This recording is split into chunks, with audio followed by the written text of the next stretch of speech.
Hello everyone, it's me JP from UniqueTutorials. Today in this video I'll show you how to remove the clock or time from the lock screen in Samsung smartphones and tablets running One UI. So without further more delay, let's begin. So right now you can see my Samsung smartphone. So firstly, let us go to the lock screen.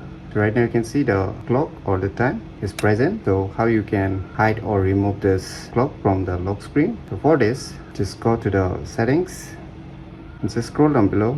I will see here lock screen, just click on it. Now you can see here lock screen, just tap on this edit. Now just tap on this clock or time. Now you can see here one option, no clock, just select it. Now the clock has been removed or hidden. Now once your selection is done, just click on this done. I can just minimize it. Now let us move back to the lock screen. Voila. Now you can see here the clock has been removed from the lock screen. So if you want to restore it back, just move back to the same settings option and just click on this lock screen edit option and just tap on this clock.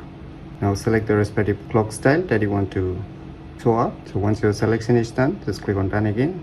You can now minimize it. Now let us move back to the lock screen. You can see here the clock or the time has been showing up again. So by using these cool tricks, you can easily remove the clock or time from the lock screen in Samsung smartphones and tablets running One UI very easily. So if you never known about these cool tricks, then you should definitely give it a try. So if you find this video tutorial useful, please click on the thumbs like button, and if you're new to our channel, click on the subscribe button, and lastly, thanks for watching.